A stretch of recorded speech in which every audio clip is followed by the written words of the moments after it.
రటిక ఇదే అంశానికి సంబంధించి గుంటూరు నుండి మా ప్రతినిధి రవికృష్ణ లైవ్ ద్వారా మరిన్ని అప్డేట్స్ అందిస్తారు. రవికృష్ణ చెప్పండి, గుంటూరులో ప్రస్తుతం పరిస్థితి ఎలా ఉంది? ఈ ఉష్ణోగ్రతల వేడికి తట్టుకోవడానికి అధికారులు ఎలాంటి చర్యలు చేపడుతున్నారు?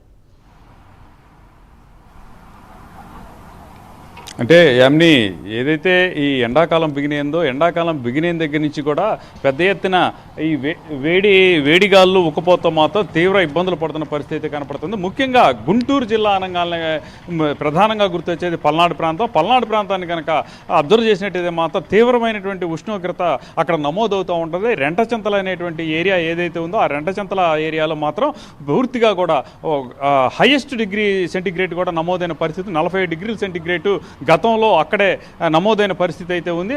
అలానే పల్నాడే అనే కాదు, కోస్తా ప్రాంతంలో కూడా విపరీతంగా కూడా ఎండవేడిమి ఉక్కపోతతో ప్రజలు ఇబ్బందులు పడుతున్న పరిస్థితి కనపడుతుంది. ముఖ్యంగా పల్నాడు ప్రాంతం కనుక చూసుకున్నట్లయితే అక్కడ కొండ ప్రాంతం కాబట్టి మరింతగా కూడా ఎండలు ఎక్కువగా ఉంటాయి. ఇక కోస్తా ప్రాంతానికి వచ్చి ప్రజెంట్ ఉమ్మడి గుంటూరు జిల్లాలో ఉన్నటువంటి ఏదైతే బాపట్ల, రేపల్ల, అదేవిధంగా కూడా గుంటూరుకు సంబంధించిన ప్రాంతాల్లో కనుక చూసుకున్నట్లయితే మాత్రం ప్రధానంగా ఇక్కడ ఈ ఉక్కపోత అనేది విపరీతంగా ఉంటుంది. దానికి ప్రధాన కారణం ఏంటంటే సీ కోస్ట్ ఏరియా కాబట్టి ఇక్కడ విపరీతమైనటువంటి ఉక్కపోత అనేది ఉంటున్న పరిస్థితి కనపడుతుంది. ఇప్పుడు మనకి చూడొచ్చు, ఇక్కడ ప్రజెంట్ అయితే మనం బాపట్లలో ఉన్నాం. బాపట్లలో ఉన్న పరిస్థితి చూడొచ్చు.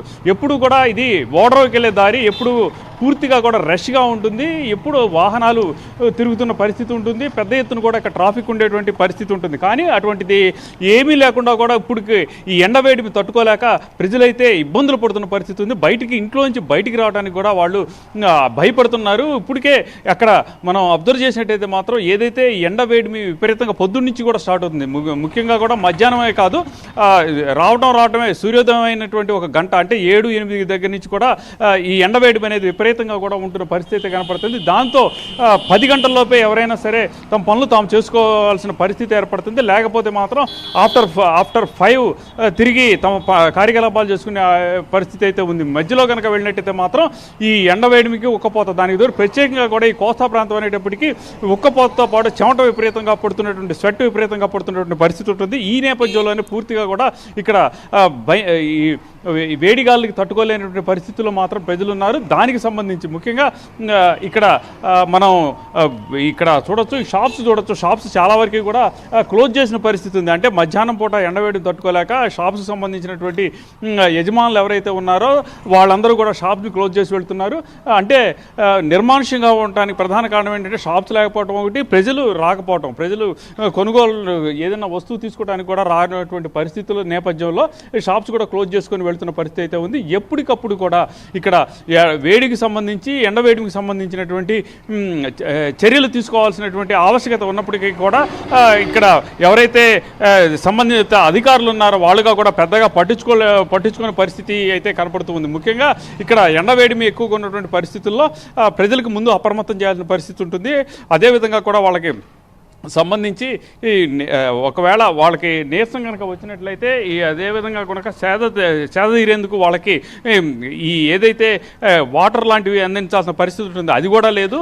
అలాగే మజ్జిగ ప్యాకెట్లు కూడా ఇవ్వాల్సిన పరిస్థితి అయితే ఉంటుంది. కానీ అది కూడా అధికారుల నుంచి మాత్రం ఎటువంటి చర్యలు తీసుకోకపోవడంతో కూడా ప్రజలు ఇబ్బంది.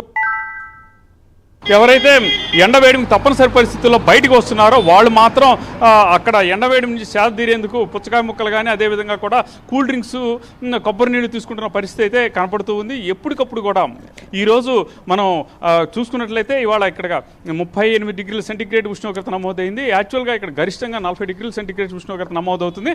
అది కేవలం మే చివరి వారంలో రోహిణీ కార్తె రోజుల్లోనే 38 డిగ్రీల సెంటిగ్రేడ్ నమోదవుతుంది. కానీ ఇప్పటికే అదే స్థాయికి కూడా ఎండవేడిమి రావడంతో ముఖ్యంగా కూడా ఇక్కడ ప్రజలైతే తీవ్రమైనటువంటి ఇబ్బందులు పడుతున్న పరిస్థితి ఉంది. ప్రభుత్వం నుంచి మాత్రం ఇప్పటివరకు కూడా నివారణ చర్యలు చేపట్టిన పరిస్థితి కనపట్లేదు.